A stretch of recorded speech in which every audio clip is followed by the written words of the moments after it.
So now we're ready for Chapter 6, How Cells Harvest Chemical Energy.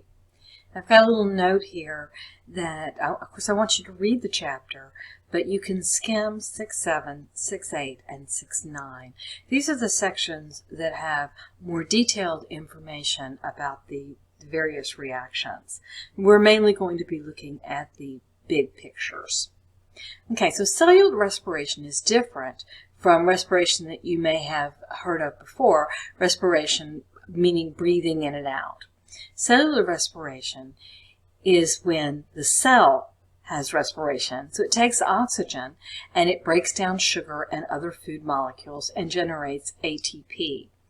ATP is the energy currency of the cell. So ATP is like a quarter. And every time you go past the toll gate, you have to pay a quarter. ATP is the quarter. And also, a byproduct of cellular respiration is going to be heat. Okay, so let's get the very, very big picture.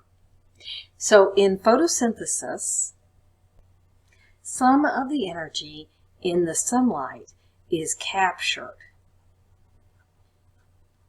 by the chloroplast.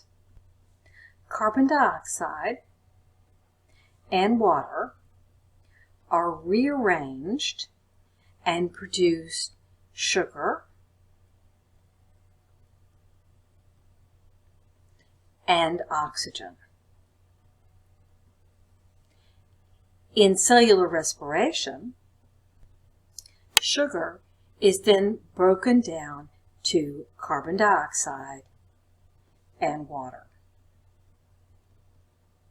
During cellular respiration, the cell captures some of that released energy to make ATP.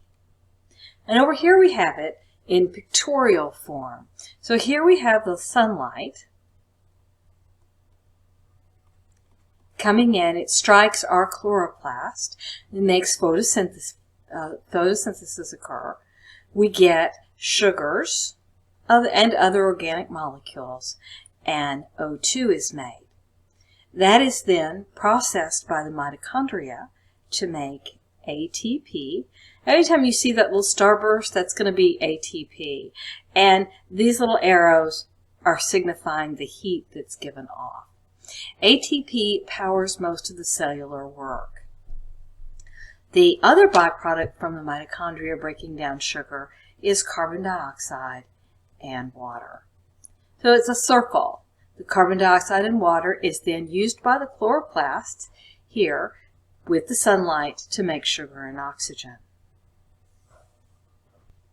Cellular respiration is an exergonic or energy releasing process.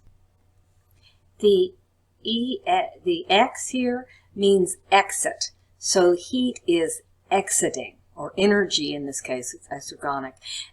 Energy is exiting. So it's an energy releasing process that transfers energy from glucose to form ATP.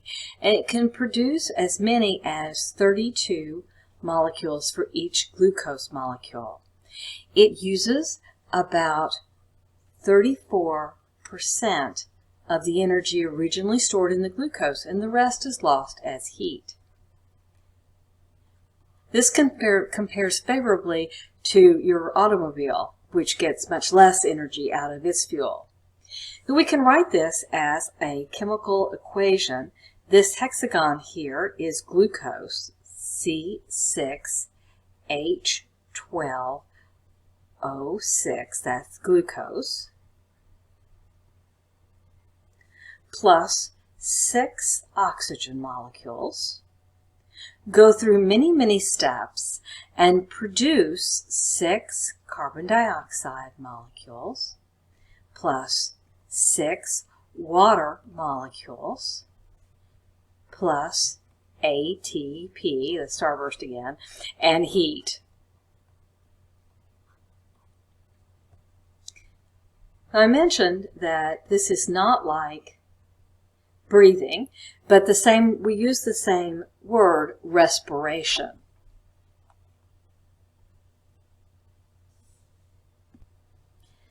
So how is your breathing related to cellular respiration.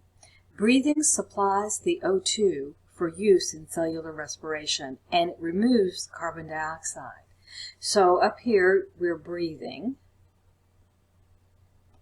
and in is going oxygen, and it goes to your lungs, and then oxygen goes to the blood, and then finally to the cells.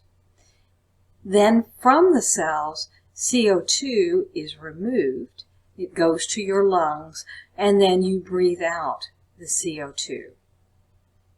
So your body requires a continuous supply of energy. It takes about 10 million ATP molecules per second to power one active muscle cell. So that takes a lot of ATP. The balance of energy intake and expenditure is required to maintain a healthy weight. Cellular respiration provides energy for body maintenance and for your voluntary activities. Cellular respiration provides a controlled descent, a stepping down an energy staircase where energy is gradually released and part of it is stored in ATP, NADH, and FADH2 along the way.